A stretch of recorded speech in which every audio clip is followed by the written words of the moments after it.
Hello everyone, welcome back to another Chinese dating game. Actually, no, I can't say that. This is not a Chinese dating game. This is more like a drama detective game. But anyway, what I can say is they cooked. They cooked with this one.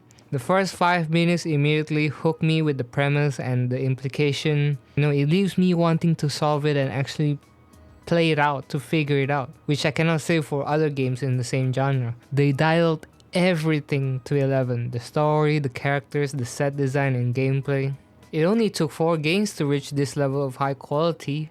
I'm gonna start off with the set design and production. If you don't know, the game developer is actually the same developer who created My Destiny Girls, which is one of the cleanest and put together game in terms of production value, and I am here to say that they nailed it. The environments are varied and interesting.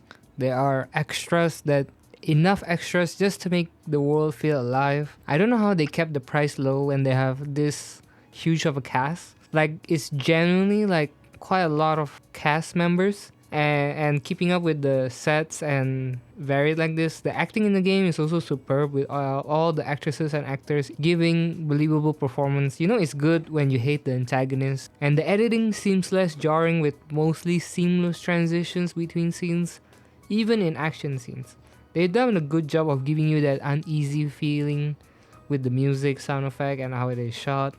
The first person view really help immerse you into a ton of tense situation in this game that makes you want to check your back or make sure that nobody's around you or something. That uneasy feeling, which leads me to the gameplay. I feel like they are the only game developers that is actually trying to make the gameplay more engaging than simply just picking dialogues and picking a different one to see different outcomes. They added karma and a money system. To be fair, they added money system back in Game of Fate, A Century's Promise, the same developers by the way, which felt more like a prototype and testing phase because of how halfway through the game it feels like it is forgotten somewhat. In this game, however, it absolutely hinders you from continuing the game, and you have to figure out how to get the money. But that's where the karma system kicked in and stops you from doing illegal things or doing the wrong things just for money. The karma system affects the outcome of how the story pans out in the long run as well. My first playthrough, I got greedy and just earned money through any means possible, and it ended up biting me in the ass because I couldn't get a happy ending nor a path I wanted. Then I had to do a balancing game from the start where I need to gain money while also not accumulating a lot of karma points. But in fairness, the game kind of rewards you for good acts once in a while, but not as much as doing the wrong things, of course. But at that point, doing the wrong things really gives you so much money that it is kind of obsolete. Money is obsolete if you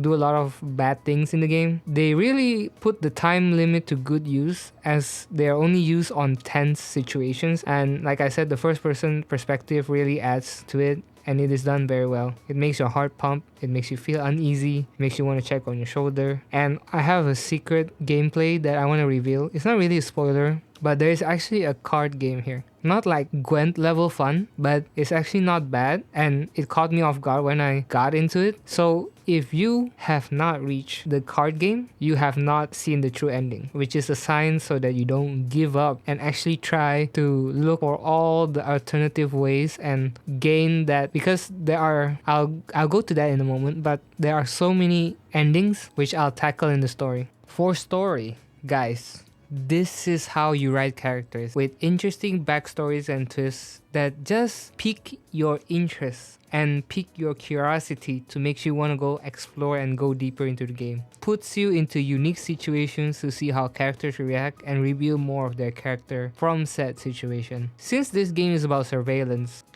Éxito. Obviously, right? Silly me. so it gives a unique perspective to the characters because you can see another side to these characters beyond the facade they show when you meet in person. I feel like this is what's missing from other games. Don't just give us surface level characteristics and expect us to be interested in the characters. Some of these characters are better written than some major AAA games nowadays, because the things they reveal in this game is dark. The game should not be done in one sitting, Sometimes you need to take a break from all the information you just learned. The game does not play around in terms of the topics and themes they cover, and it really shifts your perception to the characters as you discover the information the same time as the main protagonist. Again, the story covers heavy topics and secrets that is not for the faint of heart. There are a few times I'm like, no way, there is no way they're implying that, and they actually showed us instead of telling us through dialogue.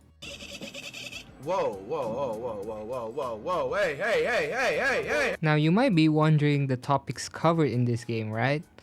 Well, it starts with murder, conspiracy, mafia, stalking, exploitation, extortion, blackmail, dark fantasies, and even forced sex. Of course, they don't show it explicitly. It fades to black or the person is saved last minute type of scene because Steam does not allow full motion picture corn, and they don't show it for the sake of being edgy. The characters surrounding you have their own problems and demons to deal with on their own, or you could help. There's also multiple antagonists that really makes you want to beat them up, as one owns a cult and the other one is a head of a mafia.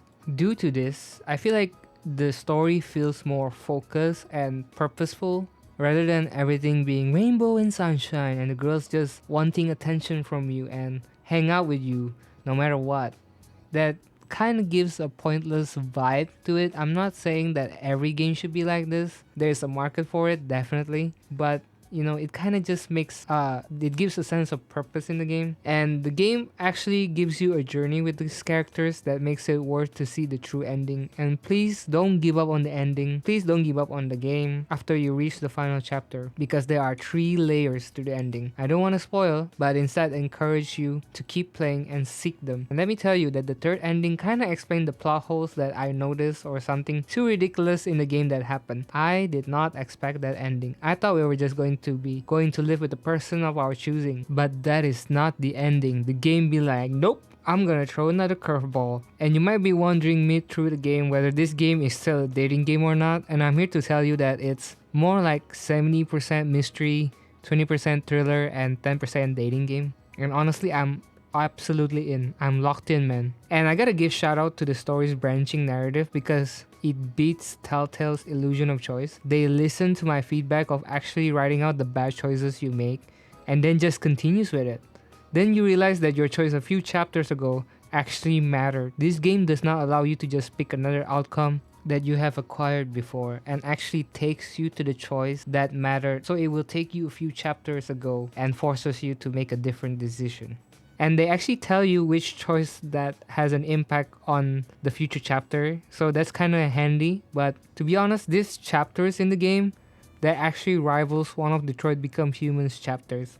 Only one chapter, okay guys? I'm not saying that the outcome and are varied like Detroit Become Human, but the chapter branches do rival a single chapter. And also, why is it more than 100% completion for each chapters?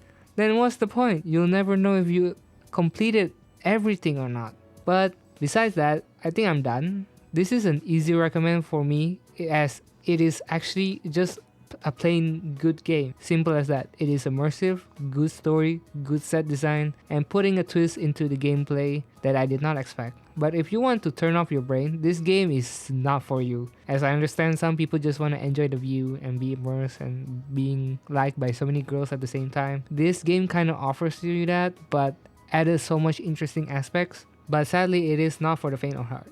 But I can easily recommend it to anyone willing to give it a try, or it could be a gateway to this genre. The game developer is slowly but surely becoming my favorite due to their unique approaches to every game. So that will be all for my review.